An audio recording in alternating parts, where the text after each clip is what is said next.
السلام عليكم ورحمة الله وبركاته.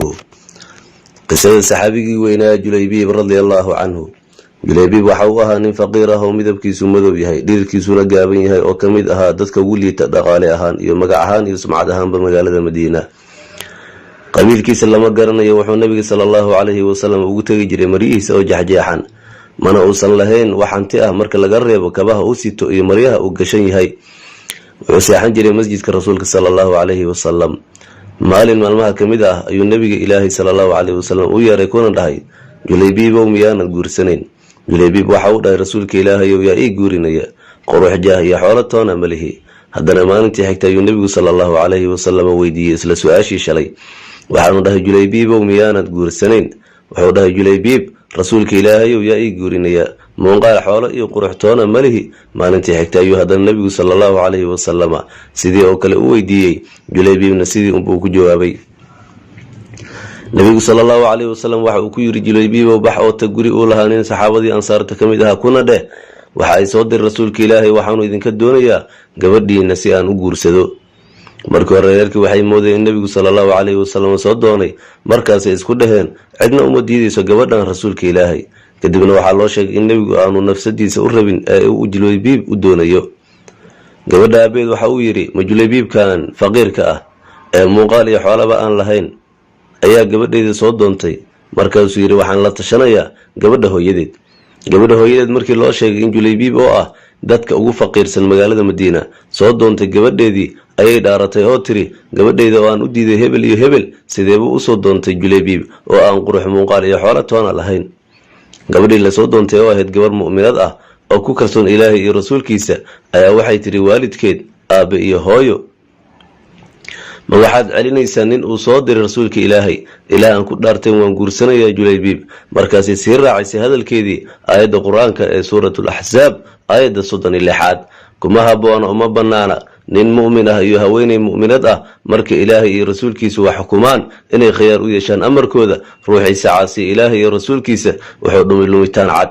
wamaa kaana limu'minin walaa mu'minatin idaa qada allahu warasuuluhu amraa أن يكون لهم الخيرة من أمرهم ومن يعص الله ورسوله فقد ضل ضلالا مبينا. gabadhi qalbigeeda iimaanku ka buuxay ayaa dhahday ilaahan ku dhaartay Julaybiib waan guursan rasuulka ilaahayna ima dayacayo. markay gabadhii go'aankaas gaartay ay aabaheedii hooyadeedna waafaqeen kuna raaceen waxayna gudagaleen in la isku aroosiyo. Julaybiib gabadhii ugu qurxooneed ansaar ayuu guursaday balse markii la gaaray habeenkii arooska ama dhowr casho kadib arooskii ayaa loo yeeray. waxaa loogu yaboohay dadkii muuminiinta ahaa dagaal lagu dirirayo jidka ilaahay. Julaybiib waa uu soo baxay oo wuxuu soo qaatay aaladii uu ku dagaalamayay waana ka qayb galay dagaalkii. markuu dhammaaday dagaalkii ayaa la tiriyay dadkii muslimiinta ka geeriyooday shuhadadii. kadibna nabiga ilaahay ayaa weydiiyey saxaabadiisii yaa maqan dadka geeriyooday. saxaabadii waxay tiriyeen dadkii ay garanayeen waxayna ka tageen Julaybiib. markaasuu dhahay rasuulkii alle anigu waxaan weysanahay walaalkay Julaybiib. kadibna waa la raadiyey Julaybiib oo waxaa la helay isagoo geeriyooday oo agtiisa ay yaalaan 7 kamid ah gaaladii la dagaalamaysay oo meyd ah.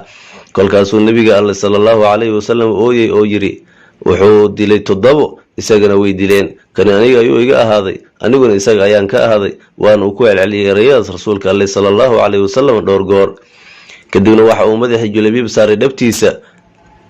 nabigu waxa uu faray saxaabadiisii inay qabri u qodaan Julaybiib waana loo qoday qabrigii lagu duugayay saxaabigan qaaliga ah Anas ibn Malik oo xadiiskan warinaya. waxa uu leeyahay ilaah baan ku dhaartay intaan qodaynay xabaashii lagu aasayay Julaybiib waxa uu saarnaa jirkiisii daahirka ahaa bowdada nabiga sallallahu alayhi wasallam.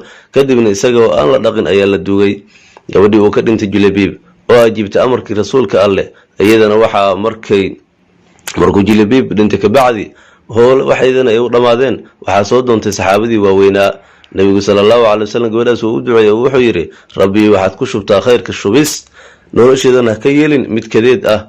ilaahay subxaanahu wa tacaala waa uu aqbalay ducadii nabiga sallallahu alayhi wasallam oo gabadhii waxay noqotay dumarka ugu xoolaha badan magaalada Madiina.